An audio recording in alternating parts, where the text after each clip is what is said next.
Today's a special day. I want to give my congratulations, my highest congratulations, both to cohort class number 1 and class number 2 that we're celebrating today for your success in working your way through the incredible elite program. I want to thank again the Minority Business Association for putting this together, the Chamber for all of their work in working with the Minority Business Association and providing them mentorship, space in the Chamber, and so forth. Huntington. So I give you my greetings, I give you my congratulations to the graduating classes, both of the first and the second cohort. I hope this leads to many, many, many opportunities for all of us and all of our businesses in our community, not only in Canton, but in Stark County and in the region. It's a great opportunity to participate in this kind of international program. My understanding is that when you graduate from this program, you then become mentors to others internationally in these programs and so forth. So again, a lot of responsibility goes with your graduation. But again, thank you, and have a wonderful Canton Day.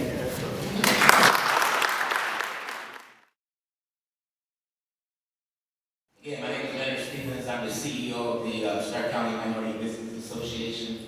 And I want to thank all of you for taking time out of your busy schedule to join in with us to honor and recognize these businesses that completed the London Elite Program. The program was initiated out of London, England, and was funded by the London Stock Exchange. The program was designed to help businesses accelerate growth, have access to capital, and connect to U.S. and international business leaders. Eric has also reigned in, I think it said 8 marathons. I'm still waiting to do my first one. In 2004, I wanted to say this. It says in 2004, the Kearney family was honored as the Black Family Reunion's Family of the Year. So without further ado, I bring to you Mary Kearney. But Ohio's population overall is 0.87. So that's 1%. We'll give ourselves 1, right? That is the reason we're having problems at the state. As you've heard about all this consternation between the House districts, Senate districts, congressional districts. It's all a fight over population, right? I mean, part of it's party politics, but most of it is our elected leaders, not our mayor, are focusing on scarcity instead of prosperity. They're focusing on the fact that we're losing people, right? When we should really be focusing on how do we get more people? How do we attract more people to Ohio? How do we get those people to have babies? And how do we get those babies to be educated in Ohio and stay in Ohio? We had nationally 40% of black businesses were going under because of COVID. In Cincinnati, it was 30%. I'm not sure what it was here in Stark County, but I imagine it was probably pretty close to that. And then we've got this wealth gap between black and white households. What is the survival guide post-COVID, post-Georgia?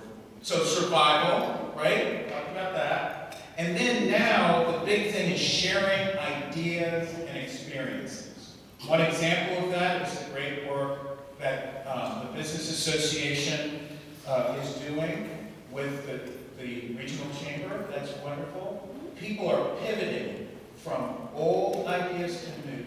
Lawyer, we had a lawyer this morning. We have another lawyer in the room? Okay. Maybe not, but we got to find lawyers, right? Well, there you are. Why don't you raise your hand? Okay. You said other lawyers. I said lawyers. Did I say lawyers? Mayor, did I say lawyer? Thank you. Okay. And then key road client competitors. So now, this is what we did in Cincinnati. And I would love it if Denny and Leonard would steal this idea. We have an organization called the CRBC, Cincinnati Regional Business Committee. It's made up of the 100 largest privately held businesses in Cincinnati. 100.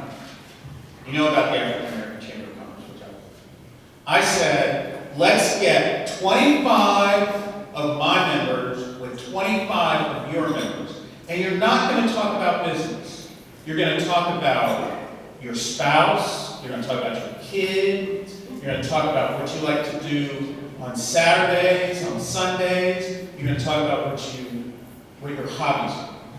And you have to commit to having lunch or breakfast 4 times a year, or drinks 4 times a year.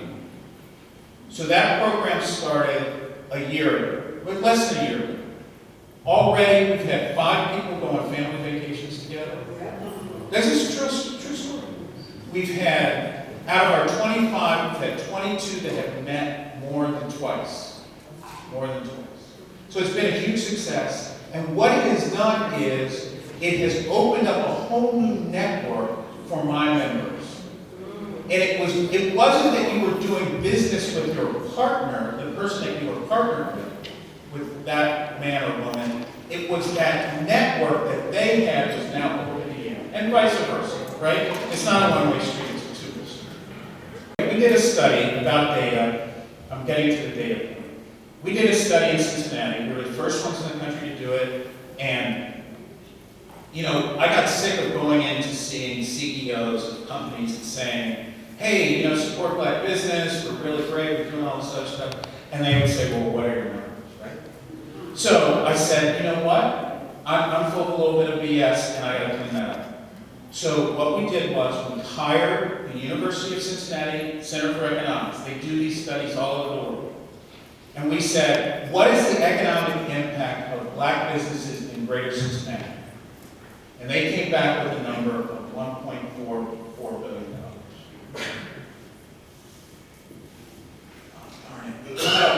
This is our website. You can go on it and you can click on it and you can listen to the little presentation. But essentially what it does is our members hire 8,680 people with earnings of $540 million. Now, when I go in to talk to the mayor, and I say, I represent 8,000 employees who provide $540 million in earnings revenue to the city. Do you think that the mayor and I have a different conversation? Do you think, like he actually says, Kearney, you might be smart enough to like actually do something with? Right? It's completely different. Or if you are a small business owner and you use this data and you walk into company XYZ and you say, hey, listen, I'm part of this economic change that is going on. It's a much different conversation. So now that $1.44 billion number, I thought people would erupt in applause. But it's not as sexy a number as you would think. It represents less than 1% of the gross domestic product in Cincinnati. Nationally, if you go to most markets, it's 2.2%. Right? So Cincinnati, we have a ways to go. I am going to start an Ohio Black Chamber of Commerce. And it's only going to do, so again, don't apply because I don't have the money. But, no, I'm really good. I'm not being facetious. But it's only going to do 2 things, right? I'm not trying to step on anybody else's territory. It's only going to collect data, like the data that I just showed you about the economic impact of Black-owned businesses, and that helps all of Ohio, so that we can put our resources where they belong and help these businesses along, and to lobby on behalf of Black businesses. That's it. It's not going to be all the other things that other chambers of commerce do, economic development organizations do. It's very limited, very targeted around those 2 things. I need your help in getting it started. So I would like for you to say, Kearney, I'm in, what can I do to help? But we've got to just get it started. I'm not going to intrude upon other membership organizations, so I'm not going to say, oh, don't join the African American Chamber of Commerce of Cincinnati and Northern Kentucky, join the Ohio Chamber. No, that doesn't make any sense, does it?